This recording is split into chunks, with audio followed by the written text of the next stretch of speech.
নমস্কার, আমি সোহেলি। আপনারা দেখেন সত্যের খোঁজে 24 ঘন্টা, আপনাদের সাথে আপনাদের পাশে। রাজ্যের চিকিৎসার জগতে স্বনামধন্য চিকিৎসক ডক্টর অনিমেষ ঘোষ হৃদরোগে আক্রান্ত হয়ে শনিবার ভোর রাতে শেষ নিঃশ্বাস ত্যাগ করলেন। ওনার মৃত্যুতে শোকের ছায়া নেমে এসেছে। রাজ্যের খ্যাতনামা চিকিৎসক ডক্টর অনিমেষ ঘোষ আর নেই এই জগতে। রাজ্যের চিকিৎসা ক্ষেত্রে ওনার অনেক সুনাম রেখে গেছেন। ডক্টর অনিমেষ ঘোষ প্রথমে প্রাইভেট সেক্টর, তারপর সরকারি হাসপাতালে কর্মসূত্রে যোগ দেন। ত্রিপুরা রাজ্যের বিভিন্ন ছোট বড় হাসপাতালগুলিতে কাজ করেছেন তিনি। বিগত বছরগুলিতে জিবি এবং আইজিএমেও কাজ করেছেন তিনি। আইজিএম হাসপাতাল থেকে অবসর গ্রহণ করার পর উনি ভারতীয় বিদ্যা ভবনের এক্সিকিউটিভ মেম্বার এবং আইএম এর সদস্য ছিলেন। শনিবার রাত্রিবেলা হঠাৎ করে হৃদরোগে আক্রান্ত হয়ে হাসপাতালে নেবার আগে মৃত্যু হয় ওনার। শনিবার দুপুর 12টা নাগাদ ওনার শবদেহ নিয়ে আসা হয় আইএমই হাউসে। সেখানে রাজ্যের চিকিৎসকরা শেষবারের মতো মাল্যদান করেন তাকে। ডক্টর অনিমেষ ঘোষকে দেখতে আসেন রাজ্যের মুখ্যমন্ত্রী মানিক সরকার। সবার প্রিয় ডক্টর অনিমেষ ঘোষ, অনিমেষ দা কাল রাত 1:15 আমাদের সকলকে ছেড়ে চলে গেছেন। ওনার সাডেন হার্ট অ্যাটাক হয়েছিল। উনি রাত্রির অবধি খুব সুস্থ ছিলেন। কালকে বিকেলেও বিভিন্ন অনুষ্ঠানে অংশগ্রহণ করেছেন। রাত্রে হঠাৎ অসুস্থ হয়ে অল্প কিছুক্ষণের মধ্যেই ওনার মৃত্যু হয়। ওনাকে হাসপাতালে নেওয়ারও সুযোগ হয়নি। ডক্টর অনিমেষ ঘোষ ব্যক্তিগত জীবনে রাজ্যের স্বাস্থ্য পরিষেবার সঙ্গে প্রায় গত 4-5 দশক ধরে ওতপ্রোতভাবে জড়িত ছিলেন। ওনার মৃত্যু রাজ্যের স্বাস্থ্য পরিষেবার এক বিরাট ক্ষতি, একটা নক্ষত্র পতন। কারণ উনি ছিলেন বিভিন্ন প্রজন্মের মধ্যে একজন সূত্রধর। উনি ওনার সিনিয়রদের সঙ্গে যেমন খুবই ওতপ্রোতভাবে মিশতে পারতেন, তেমনি অত্যন্ত যারা জুনিয়র তাদের সঙ্গে ওনার সম্পর্ক ছিল খুবই হৃদ্যতা। রাজ্যের খ্যাতনামা চিকিৎসক ডক্টর অনিমেষ ঘোষের মৃত্যুকালে ওনার বয়স হয়েছিল 70। ওনার পেছনে রেখে গেছেন তার স্ত্রী, পুত্র, কন্যা সহ অন্যান্যদের। আগরতলা থেকে নিজস্ব প্রতিনিধি রিপোর্ট, সত্যের খোঁজে 24 ঘন্টা।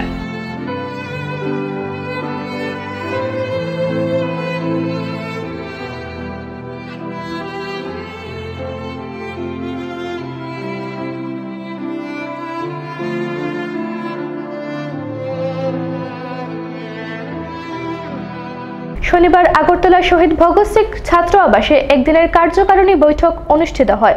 উপস্থিত ছিলেন জেলা সভাপতি মানিক দাস সহ অন্যান্যরা। কেন্দ্র থেকে শুরু করে প্রত্যেক 3 মাস অন্তর অন্তরই এই বৈঠক করা হয়। ভারতীয় জনতা পার্টির সদর জেলা কমিটির একদিনের কার্যকারিণী বৈঠকের মূল কারণ হলো প্রত্যেক বুথ কমিটিকে নির্বাচনের এক মুহূর্তে চাঙ্গা করা। আগরতলা শহরের সমস্ত মণ্ডল কমিটিগুলি যাতে সঠিকভাবে কাজ করে এবং প্রত্যেক বুথ স্তরে কোনো রকম ভোটারের নাম যাতে বাতিল না হয় সেদিকেই বিশেষ নজর রাখছেন বিজেপি সদর জেলা কমিটি। ত্রিপুরা রাজ্যে মোট 370টি বুথ যাতে শক্তভাবে নির্বাচনে নামার বিশেষ পরিকল্পনা। প্রত্যেকটি মণ্ডল পেশ করবেন, তাদের কাজের মূল্যায়ন করা হবে। ত্রিপুরা রাজ্যের 2018 বিধানসভা নির্বাচন বিজেপি মাঠে নেমেছেন কোমরে গামছা বেঁধে। রাজ্যের শাসক গোষ্ঠীর বিরুদ্ধে লড়াই এমনভাবে করবে ত্রিপুরা রাজ্যের ইতিহাস হয়ে থাকবে। 2018 নির্বাচন গণতান্ত্রিক উপায়ে থাবা বসাতে চলেছে ভারতীয় জনতা পার্টি। আগরতলা থেকে নিজস্ব প্রতিনিধি রিপোর্ট, সত্যের খোঁজে 24 ঘন্টা। 18 বিধানসভা নির্বাচনে ভারতীয় জনতা পার্টি ত্রিপুরা রাজ্যে সরকার গঠন করবে। ওই দিনটা হবে রাজ্যের ইতিহাস। শনিবার বিজেপি কার্যালয়ে সিপিআইএম এর কিছু সমর্থক সিপিআইএম দল ছেড়ে বিজেপিতে যোগদান করার পর এই বক্তব্য রাখেন রাজ্য বিজেপি সভাপতি বিপ্লব দেব। ত্রিপুরা রাজ্যের রাজনৈতিক অবস্থান বর্তমান রাজ্যে বাম শাসিত সরকার থাকা সত্ত্বেও বিজেপি বিরোধী দলের ভূমিকায় বেশ সংখ্যাগরিষ্ঠ। রাজ্যের কোথাও না কোথাও প্রত্যেক দিন বিজেপি দলে যোগদান করছে অন্য রাজনৈতিক দল থেকে। শনিবার বিজেপি কার্যালয়ে সিপিআইএম এর উত্তম দাস, বিশ্বজিৎ সাহার, সেন্টু পোদ্দার, রবি শঙ্কর গোপ, বিধিশ দেববর্মা বিজেপি পতাকা হাতে নিয়ে দলে যোগদান করেন।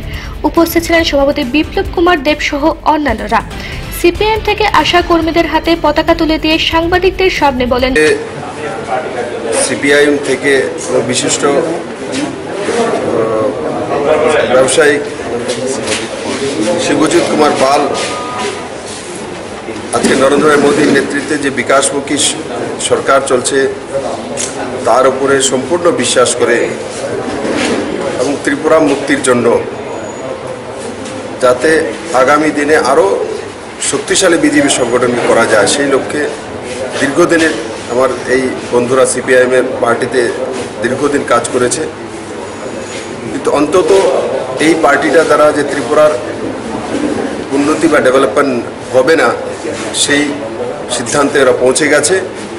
আর তার জন্য আজকে ডিআইএফ ছেড়ে, পার্টি মেম্বারশিপ ছেড়ে আজকে সিপিএম থেকে ওরা ভারতীয় জনতা পার্টিতে যোগদান করেছেন। আমি এদেরকে স্বাগত জানাই। আর আমি আশা করি ঠিক এইভাবে, যেটা সারা ত্রিপুরার যে ক্রমাগত জনঢল চলছে, আর এইভাবে আমি আশাও করেছিলাম যে আগামী 2 মাসের মধ্যে সিপিআইএম থেকে বড় সংখ্যায় প্রধান, উপপ্রধান, পার্টি মেম্বার সব পার্টিতে, আমাদের ভারতীয় জনতা পার্টিতে আসবে। কারণ এদেরও একটা লক্ষ্য, কারণ করাপশন সিপিএম পার্টির মধ্যে সবাই করাপশন করে বা সবাই করাপ্টেড এমন কোনো বিষয় না, একটা মাত্রায় কিছু দাদা তো বড় মাত্রায় একটা অংশ সিপিআইএম থেকে আমাদের পার্টিতে নিশ্চিত আসবে এবং সেই ধারায় তৈরি হয়ে আছে, শুধু সময়ের অপেক্ষা। আমি আপনাদের মাধ্যমে সমস্ত ত্রিপুরাবাসীকে সেই বার্তা দিতে চাই, জাতি উপজাতি দল মত নির্বিশেষে সবাই ভারতীয় জনতা পার্টিতে আসুন। আজকে ভারতীয় জনতা পার্টিতে দেখুন, গুজরাট হোক, বিহার হোক, অন্যান্য প্রদেশগুলির মধ্যে যারা কেউ কংগ্রেসে বা কেউ জেডিইউ বা অন্য দলে মহাজোটে ছিল, আজকে সব কিছু ছেড়ে মোদী মন্ত্রিসভায় ধাবিত হচ্ছে, একদিকে চলছে, বিকাশ ধারাতে চলছে। তো ত্রিপুরা কেন উচ্ছেদ থাকবে? এতদিন কোনো রাস্তা ছিল না কমিউনিস্টের বন্ধুদেরকে, তার জন্য এরা সেই ধারাতে চলছিল। আজকে এরা রাস্তা দেখে দিয়েছে এবং সেই ধারাতে চলে আসবে।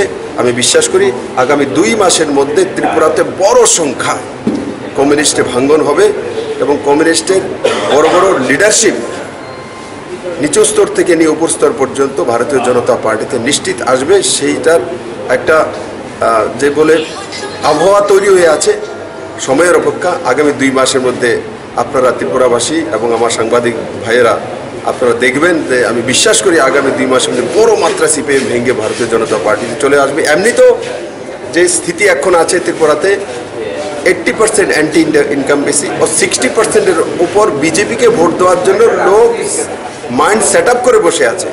শুধু আমি যারা যারা আজকে আমার পার্টিতে যোগদান করেছেন, আমি তাদের কাছে নিবেদন, আমাদের পার্টির একটা স্ট্রাকচার আছে, তার মধ্যে কেউ কংগ্রেস থেকে, কেউ সিপিএম থেকে বা বিজেপির পুরনো একটা ঘরে আসার পরে অ্যাডজাস্ট হতে কিছুটা সময় লাগে, কেউ যাতে সেই বিষয়ে মানে মতানৈক্য না হয়। আমাদের একটাই লক্ষ্য, মূল লক্ষ্য যে ত্রিপুরাকে মুক্তি করা। সেই জায়গাতে গিয়ে আমরা যাতে নিজেদেরকে সংযত রাখি এবং সেই দিশাতে কাজ করি এবং আগামী দিনগুলি নিশ্চিত 37 লক্ষ ত্রিপুরাবাসীর দিন হবে। আর যে সরকারটা হবে, এই প্রথম 2018-তে ত্রিপুরাবাসীর সরকার হবে। এই পর্যন্ত যে সরকারটা ছিল, বন্ধু আপনারা কমিউনিস্ট পার্টি থেকে এসছেন, এই সরকারটা শুধু একটা পার্টির সরকার ছিল। এটাই দুর্ভাগ্য ত্রিপুরা রাজ্যের, যেই কারণে ত্রিপুরা ডেভেলপমেন্ট হয়নি। যদি এটা জনতার সরকার হতো তাহলে ডেভেলপমেন্ট হতো। আর সেটা নেই বলে এই রাজ্যের মধ্যে সরকার কিভাবে পরিচালনা হয়, কিভাবে প্ল্যানিং হয়, কিভাবে ইমপ্লিমেন্টেশন হয়, এই বিষয়ে সিপিএমের কোনো এক্সপিরিয়েন্স নেই। তার জন্য 25 বছর ক্রমাগত থাকার ফলেও এরা শুধু সরকার চালানোর, এদের কোনো এক্সপিরিয়েন্স নেই, এদের কোনো অভিজ্ঞতা নেই বাংলাতে যেটা বলে। তো সেই কারণে এরা আজকে সম্পূর্ণভাবে বিফল হয়েছে। শুধু পার্টি তৈরি করা, পার্টিকে পালন করা, ক্যাডার পালন করা, এই দিশার বাইরে কমিউনিস্টরা কাজ করেনি, মানিকবাবু কাজ করেনি। আর তার জন্য ত্রিপুরাতে আজকে 8 লক্ষ বেরোজগার ছেলে মেয়ে হোক, ত্রিপুরাতে আনএমপ্লয়েড হোক, ত্রিপুরাতে নারী ধর্ষণ হোক, প্রত্যেকটি জায়গায় সমাজের মধ্যে যে একটা অসামঞ্জস্য তৈরি হচ্ছে, শুধু সেই কারণে তৈরি হচ্ছে। 2018-তে ত্রিপুরাবাসী প্রথম সরকার দেখবে। তো হয়তো অনেকে বলবে আমরা কি সরকার চালাই না, সিম্বলিক সরকার অনেকেই চালায়, কিন্তু জনতার সরকার কীভাবে চালায় সেটা নরেন্দ্র মোদীর থেকে শেখা উচিত, গুজরাট থেকে শেখা উচিত। আর সেই দিশাতে আমরা নিশ্চিত কাজ করব। যেভাবে জনঢল আসছে আমরা ওই দিশাতেই যাব এবং প্রত্যেকটি কার্যকর্তাকে বলবো আমি, বুথের মধ্যে যাও, মাইক্রো ম্যানেজমেন্টের মাধ্যমে বুথ তৈরি করো। আর প্রত্যেকটা বুথের মধ্যে টার্গেট বানানো হোক যে প্রত্যেকটা বুথ জিততে হবে। এমএলএ জেতার জন্য ভারতীয় জনতা পার্টি এখানে রাজনৈতিক প্ল্যাটফর্ম তৈরি করেনি, বুথ জেতার জন্য 3170 বুথ জিততে হবে। যারা যেই বুথ থেকে এসছে তা দায়িত্ব নিয়ে নিন, বুথ জিতানোর জন্য, বুথকে কীভাবে জিতানো যায় আর সেই দিশাতে কাজ করতে পারলে নিশ্চিত আমরা ইতিহাস গড়ার দিকে যাচ্ছি। ত্রিপুরাবাসী, 37 লক্ষ ত্রিপুরাবাসী 2018 নির্বাচনের পর একটা যুগান্তকারী ইতিহাস তৈরি করবে আমার সম্পূর্ণ বিশ্বাস। আর সেই ইতিহাসে বেশি দূর নয় বন্ধু, 5 মাস বাকি আছে। 5 মাস শুধু আমরা কাজ করব, 5 মাস পর আমরা ত্রিপুরার যে আজাদি, আমাদের স্বাধীনতা, সেই আর্থিক স্বাধীনতা পাব। আমি এতটাই আশা করব সমস্ত কার্যকর্তার কাছ থেকে। ত্রিপুরা রাজ্যে বাম সরকার বিগত 25 বছর ধরে রাজত্ব করে চলছে, কিন্তু জনগণের জন্য কিছুই করেনি। রাজ্য সরকার যদি কিছু করে থাকতো তাহলে বেকারের সংখ্যা বাড়তো না। সরকার যা কিছু করেছে একমাত্র পার্টির তহবিল বাড়ানোর কাজ করে যাচ্ছে। এই সরকারের পতন নিশ্চিত। রাজ্যের বর্তমান পরিস্থিতি রাজনৈতিক স্তরে সম্পূর্ণ বিজেপির অনুকূলে বলে রাজনৈতিক মহলের ধারণা। 2018 বিধানসভা নির্বাচন ত্রিপুরাকে পাখির চোখ হিসাবে বেছে নিয়েছে মোদী সরকার। আগরতলা থেকে নিজস্ব প্রতিনিধি রিপোর্ট, ৭০/২৪ ঘন্টা। নিয়ে নিয়েছি ছোট্ট একটা বিরতি, সঙ্গে থাকুন, দেখতে থাকুন ৭০/২৪ ঘন্টা, আপনাদের সাথে আপনাদের পাশে। We have lots to do when we have any kind of Dell product. Tulip collection laptops, all-in-one desktops, 2-in-1 laptops, mini laptops, XPS, and specially dedicated to crazy gamer. We have our Alienware gaming laptops. It takes your gaming experience to the next level. This is not the end. We have a large number of Dell recommended computer accessories at the right price. There is thousands of reasons to choose any kind of Dell and Dell recommended products. We love your work. That's why we deliver the power to do more. Info Solution Systems, opposite Ramnagar 2, Agartala, and East Thana Road, Babur Bazar, Dharmanagar. উত্তর ত্রিপুরা জেলার সবার সুপরিচিত দেবদূত tent হাউসের পরিচালনায় এখন ধর্মনগর শহরে আপনার যে কোনো ধরনের সামাজিক অনুষ্ঠানকে স্বল্প খরচে সম্পূর্ণ পারিবারিক, আনন্দমুখর এবং উপভোগযোগ্য করে তুলবে দেবদূত বিবাহ ভবন অ্যান্ড কনফারেন্স হল। আধুনিক পালকে মোড়া সর্বসুবিধাযুক্ত এক নির্ভরযোগ্য ও বিশ্বস্ত প্রতিষ্ঠান দেবদূত বিবাহ ভবন অ্যান্ড কনফারেন্স হল, নেতাজি পাড়া, কদমতলা রোড, দিঘল বাঁক চৌমুহনী, ধর্মনগর, উত্তর ত্রিপুরা। যোগাযোগ 9862580613 এবং 7308287963।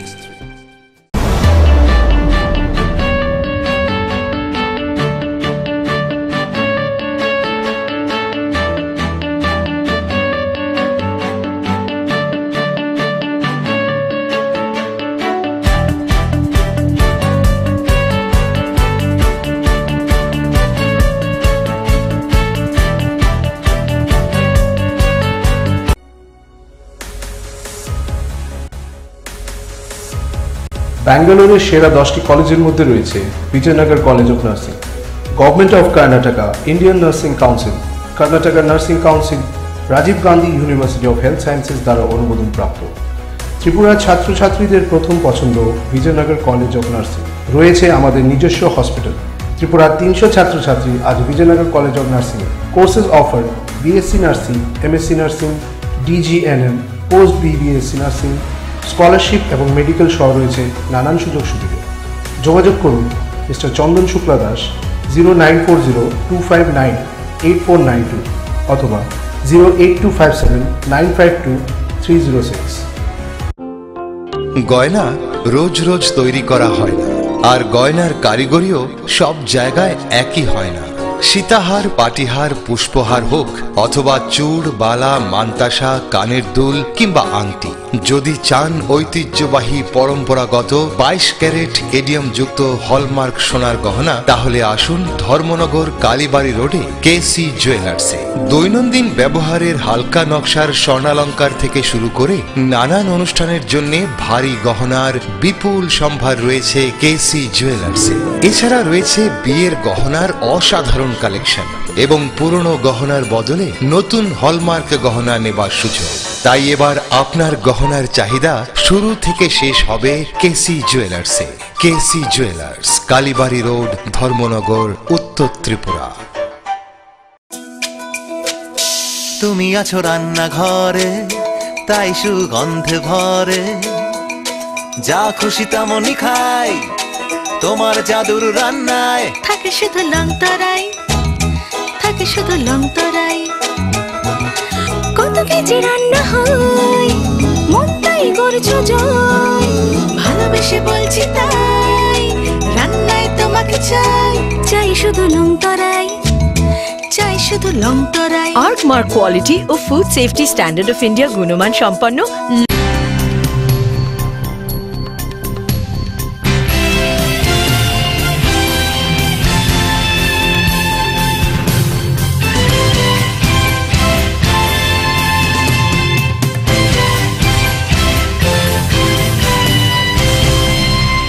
ফিরে এলাম বিরতির পর। শনিবার আগরতলা শকুন্তলা মার্কেট সংলগ্ন স্থানে অল ইন্ডিয়া ডিএসওর পক্ষ থেকে ঈশ্বরচন্দ্র বিদ্যাসাগরের ১২৬তম মৃত্যুবার্ষিকী পালন করা হয়। ঈশ্বরচন্দ্র বিদ্যাসাগরের জন্ম হয়েছিল ২০শে সেপ্টেম্বর ১৮২০ সালে ব্রাহ্মণ পরিবারে। বর্তমান ভারতবর্ষ তখন ইংরেজ শাসনে ছিল। তখন থেকেই তিনি ভারতবর্ষকে স্বাধীন করার স্বপ্নে বিভোর ছিলেন। তিনি বিভিন্ন কবিতার মাধ্যমে দেশবাসীকে বুঝিয়েছেন, তার মধ্যে অন্যতম হল আমি দেশাচারের নিতান্ত দাস নহি, নিজের বা সমাজের মঙ্গলের নিমিত্ত যাহা উচিত বা আবশ্যিক বোধ হইবে তাহাই করিব, লোকের বা কুটুম্বের ভয়ে কদাচ সংকুচিত হইব না। বাঙালি জাতিকে আরো বিশেষভাবে আকৃষ্ট করেছিল এবং ব্রিটিশ শাসনে ভারতবর্ষ সেই সময়ে কুসংস্কার দূরীকরণের ওনার ভূমিকা অপরিহার্য। আজকে অল ইন্ডিয়া ডিএসও ছাত্র সংগঠনের উদ্যোগে এই ঈশ্বরচন্দ্র বিদ্যাসাগরের আজকে ১২৬তম মৃত্যুবার্ষিকী আমরা এখানে পালন করছি। আপনারা জানেন যে বিদ্যাসাগর ভারতবর্ষের এই শুধু ভাষা ডেভেলপমেন্টের ক্ষেত্রেই সাহায্য করেননি, উনি একজন সংস্কারকও ছিলেন এবং বিদ্যাসাগরেই ওই সময়ে যেই সময় ব্রিটিশরা ভারতবর্ষ শাসন করেছিল সেই সময় অত্যন্ত তেজের সহিত অত্যন্ত ধীরতার সহিত এই সমাজের কুসংস্কার দূরীকরণে বিশেষ ভূমিকা, স্ত্রী শিক্ষা এবং বাল্য বিবাহ, বিধবা বিবাহ, বাল্যবিবাহ বন্ধ করা, বিধবা বিবাহ প্রচলন করার মতো সংস্কারক কাজগুলি উনি দৃঢ়তার সাথে করেছেন।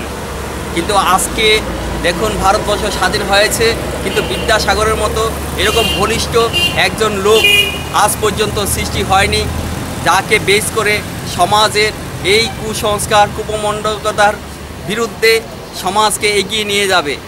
আমরা এই ডিএসও ছাত্র সংগঠন সমস্ত স্তরে শুভবুদ্ধি সম্পন্ন মানুষ এবং ছাত্রছাত্রীদের আমরা এই বিদ্যাসাগরকে যথাযোগ্য মর্যাদায় স্মরণ করার আহ্বান রাখছি। ঈশ্বরচন্দ্র বিদ্যাসাগরকে ভুলবেন না কোনো ভারতবাসী, না ভুলবে পৃথিবীর যে কোনো রাষ্ট্র। ওনার কাজকর্মের মধ্য দিয়ে দেশের মানুষকে এক জাতি এক প্রাণে আবদ্ধ করেছেন ঈশ্বরচন্দ্র বিদ্যাসাগর।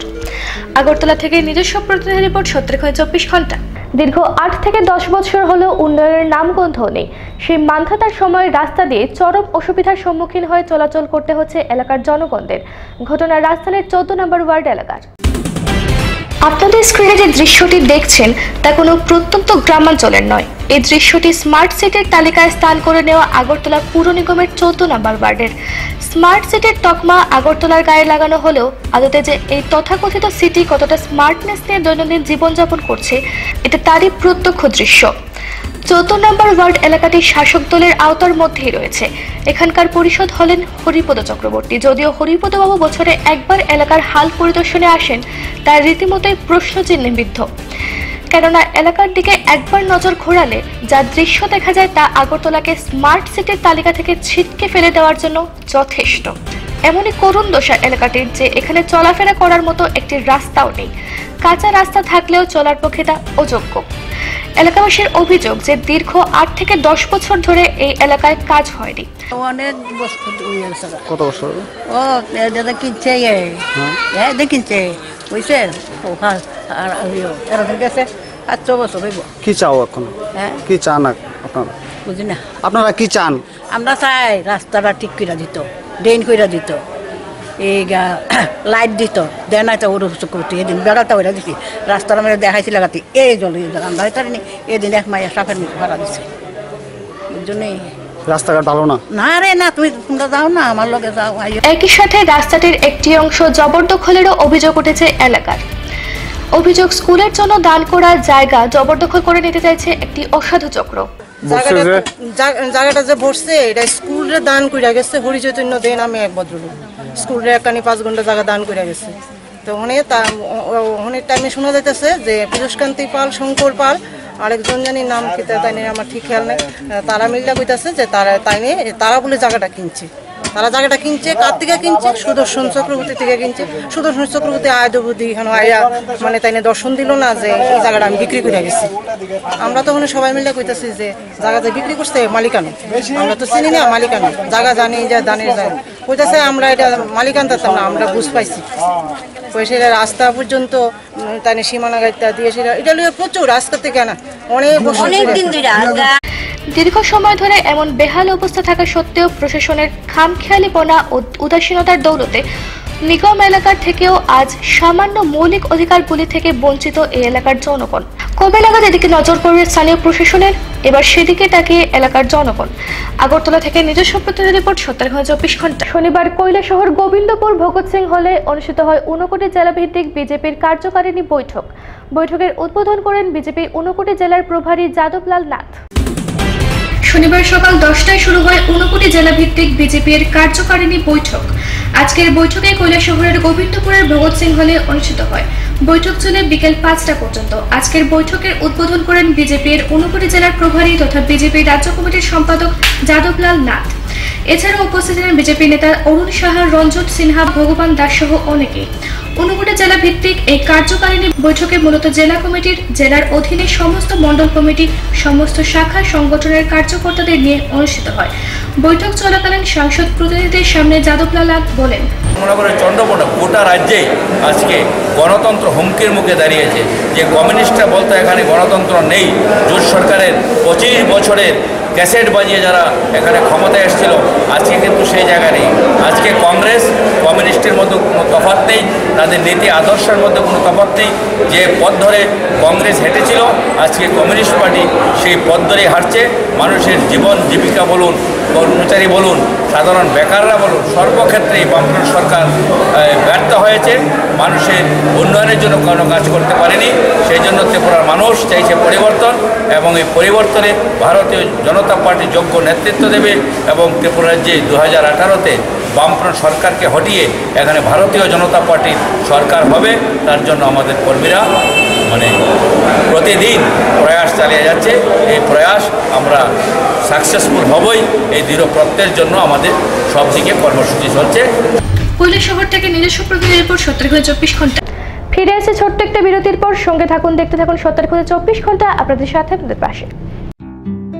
রূপের ছটায় নারীর সৌন্দর্য বৃদ্ধি পায় গহনায় মোড়ালে। আর ধর্মনগরে সোনার গহনার চির বিশ্বস্ত প্রতিষ্ঠান হীরা জুয়েলারি। 22 ক্যারেট কেডিয়াম যুক্ত অত্যাধুনিক ডিজাইনের নানান স্বর্ণালঙ্কারের দারুণ সম্ভার রয়েছে হীরা জুয়েলারিতে। পাতিহার, চূড়, বালা, ঝুমকো, টিকলি, নাকছাবি, মান্তাসা এবং শাখা বাঁধানোর মতো পরম্পরাগত সোনার গহনা ছাড়াও রয়েছে আধুনিক প্রজন্মের পছন্দ মতো লেটেস্ট ডিজাইনের স্বর্ণালঙ্কার। ব্রাইডাল এবং ওয়েডিং জুয়েলারির দারুণ কালেকশন রয়েছে হীরা জুয়েলারিতে। তাই বিবাহ কিংবা অন্নপ্রাশন নিজের পছন্দ মতো খাঁটি সোনার গহনার জন্য চলে আসুন হীরা জুয়েলারিতে। হীরা জুয়েলারি, বিকে রোড, ধর্মনগর, উত্তর ত্রিপুরা। মোবাইল 9862670511। জেটি আগরবাতি বেঙ্গালুরু, মাইসুর ও মুম্বাই থেকে বাছাই করা উন্নত মানের সুগন্ধি ও রাজ্যের বিশুদ্ধ কাঁচামাল দিয়ে তৈরি আমাদের জেটি আগরবাতি। চিয়া, দীপ ব্ল্যাক, মঙ্গল প্রদীপ, বৈশাখী, স্যান্ডেলের মতো অসাধারণ ফ্র্যাগ্রেন্স রয়েছে আমাদের এই আরাধনা ডালিতে। জেটি আগরবাতি, যার সুগন্ধে মন ও পরিবেশ হয়ে উঠবে পবিত্র, হবে ঐশ্বরিক অনুভূতি। ভালো লাগবে, এটা আমাদের প্রতিশ্রুতি। ফর ট্রেড ইনকোয়ারি কন্ট্যাক্ট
নুপুর পায়ের ঋণিক ঝিল পায়েল খানি বাজে বাসনের ঐশ্বর্য যেমনই হোক, সাথে মানানসই অলংকার যেন নারীর অহংকার।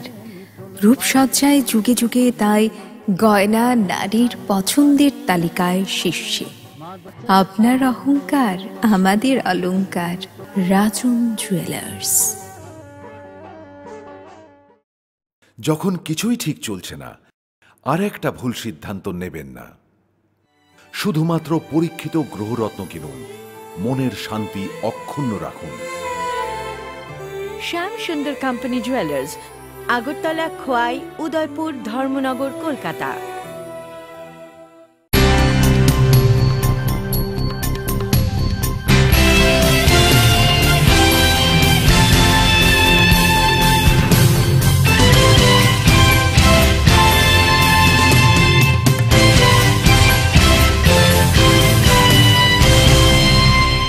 ফিরে এলাম বিরতির পর। আবারও পণের জন্য এক গৃহবধূ নির্যাতনের ঘটনা। শনিবার ধর্মনগর হুরুয়া এলাকায় ফাঁসিতে ঝুলে আত্মঘাতী হলো পূর্ণিমা নাথ নামে এক গৃহবধূ। সে 5 মাসের অন্তঃসত্ত্বাও ছিল। খুন নাকি আত্মহত্যা এ নিয়ে তদন্ত নেমেছে পুলিশ। ইতিমধ্যে স্বামী পরিতোষ নাথকে গ্রেপ্তার করেছে পুলিশ। প্রতিনিয়ত রাজ্যে বধূ নির্যাতন ও হত্যা বেড়ে চলেছে। প্রতিদিন রাজ্যের কোনো না কোনো প্রান্তে অকালে ঝরে যাচ্ছে ফুটফুটে বহু জীবন। শনিবার ধর্মনগর হুরুয়া এলাকায় ফাঁসিতে ঝুলে আত্মঘাতী হলো পূর্ণিমা নাথ নামে এক গৃহবধূ। সে 5 মাসের অন্তঃসত্ত্বা ছিল। এটা আত্মহত্যা নাকি খুন, এই তদন্তে পুলিশ মাঠে নেমেছে। ইতিমধ্যে পুলিশ পূর্ণিমার স্বামীকে গ্রেপ্তার করেছে। স্বামীর বিবরণে জানা যায়, পূর্ণিমা ও পরিতোষ প্রথমে প্রণয় সূত্রে গত ফাল্গুন মাসে বিবাহ বন্ধনে আবদ্ধ হয়। বিবাহের কিছুদিন পর থেকেই পূর্ণিমার উপর পণের জন্য দৈহিক নির্যাতন শুরু করে তার স্বামী পরিতোষ। জামাইয়ের নাম কি? জামাইয়ের নামটা কি? তো কি হয়েছে আপনার মেয়ের সঙ্গে কালকে? জানি না। আজকে খবর পাইছেন আপনি সকালে? কি খবর দিছে? খবর মেম্বারে উপরদানে খবর দিছে, তারা তো কোনো খবর দিয়ে না। উপরদানে খবর দিছে,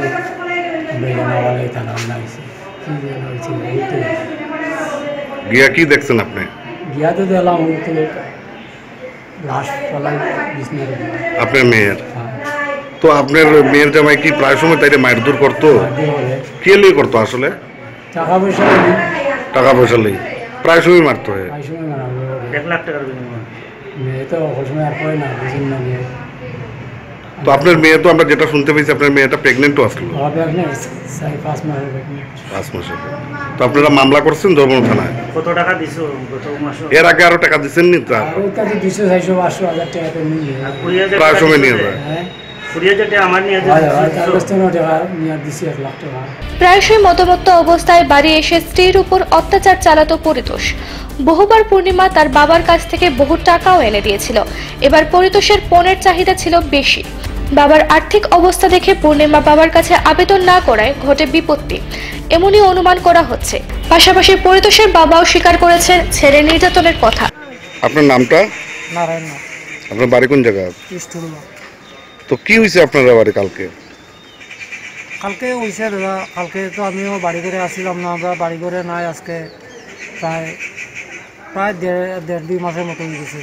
তো মদ টর খাইয়া উশৃঙ্খল করে তারা দেখা যায়। আবার কে ওই তো তারা ছেলে মেয়ে, আপনার ছেলে? আমার ছেলে আর তার বউ। ছেলের নাম কি? পরিতোষ নাথ। বয়স কত হইব? বয়স 29-30। আর বউয়ের বয়স? 17-18। বিয়ে হয়েছে কতদিন হয়েছে? ও গত ফাল্গুন মাসে ধরলেন 4-5 মাস হয়েছে।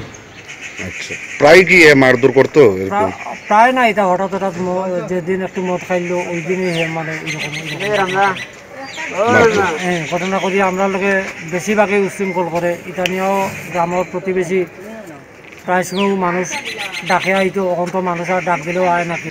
তবে এটা নিয়ে আমি ছেলের বিরুদ্ধে তাকে কইতাছি, আমি ছেলের বাবা, তার উপযুক্ত শাস্তি আমি চাই।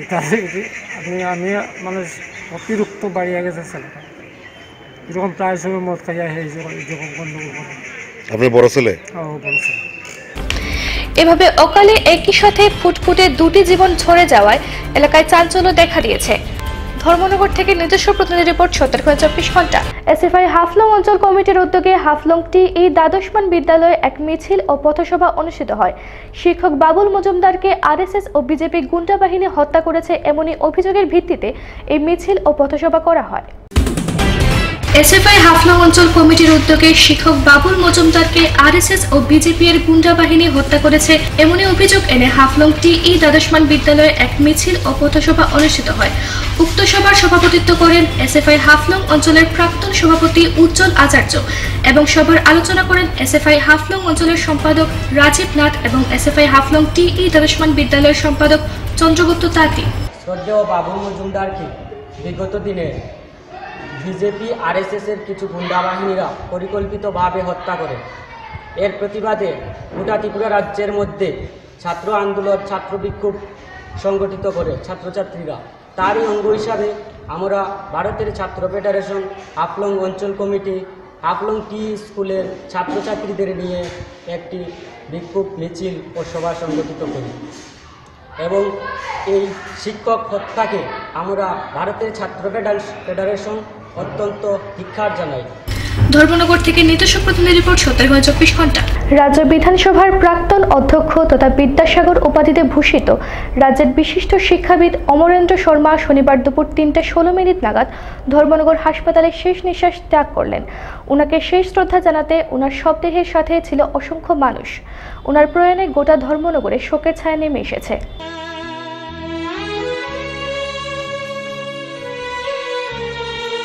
বামপন্থী আন্দোলনের পুরোটা নেতৃত্ব রাজ্য বিধানসভার প্রাক্তন অধ্যক্ষ তথা বিদ্যাসাগর উপাধিতে ভূষিত রাজ্যের বিশিষ্ট শিক্ষাবিদ ধর্মনগরের অমরেন্দ্র শর্মা শনিবার দুপুর ৩:১৬ ধর্মনগরস্থিত উত্তর ত্রিপুরা জেলা হাসপাতালে শেষ নিঃশ্বাস ত্যাগ করলেন। বহুদিন যাবতে তিনি শারীরিক অসুস্থতায় ভুগছিলেন। অবশেষে শনিবার সকলের মায়া কাটিয়ে চলে গেলেন।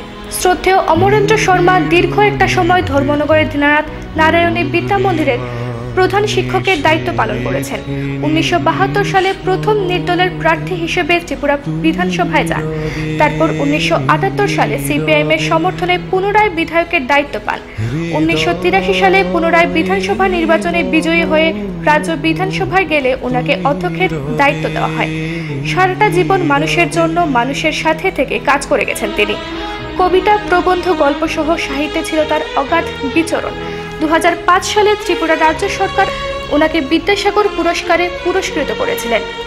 শনিবার ২৯ জুলাই ওনার শেষ নিঃশ্বাস ত্যাগের পর ওনার শবদেহ ধর্মনগর নয়াপাড়া স্থিত নিজ বাসভবনে নিয়ে আসা হয়।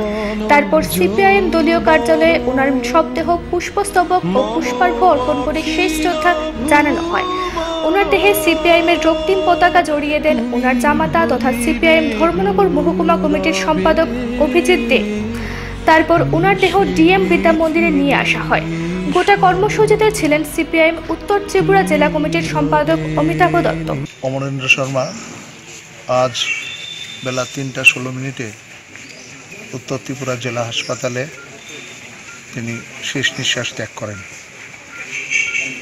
তিনি তার দুজন ছেলে এবং মেয়ে সহ অসংখ্য আত্মীয় পরিজনদের রেখে গেছেন। আমরা তার প্রতি গভীর শ্রদ্ধা জানাচ্ছি, পরিবার পরিজনদের প্রতি গভীর সমবেদনা জ্ঞাপন করছি। আমরা তাকে তার এই যে প্রয়াণ, এই প্রয়াণের ফলে গোটা রাজ্যেরই বিরাট ক্ষতি সাধিত হয়েছে। আমরা তার প্রতি গভীর শ্রদ্ধা জানাচ্ছি। তার পরিবার পরিজন আত্মীয়জন যারা রয়েছেন তাদের সকলের প্রতি গভীর সমবেদনা আমরা জ্ঞাপন করছি। তুমি রবে নীরবে হৃদয়ে মম। জীবনের বেশ একটা সময় ছিলেন বহু মানুষের মাঝে, তাই শনিবারও বহু জনতার ভিড়ে ওনার শেষকৃত্য সম্পন্ন হলো। ধর্মনগর থেকে নিজস্ব প্রতিনিধি রিপোর্ট, সত্যের খোঁজে ২৪ ঘন্টা।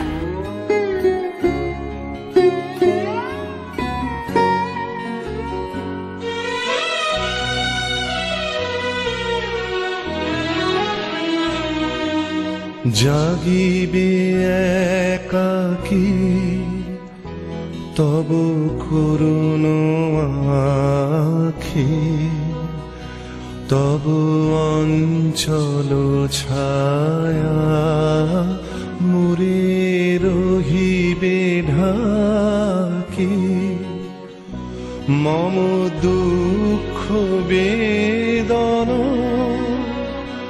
মম সফল। অন্যান্য খবরগুলো নিয়ে ফিরে আসছি, দেখতে থাকুন ৭০ ঘন্টা ২৪ ঘন্টা, আপনাদের সাথে আপনাদের পাশে।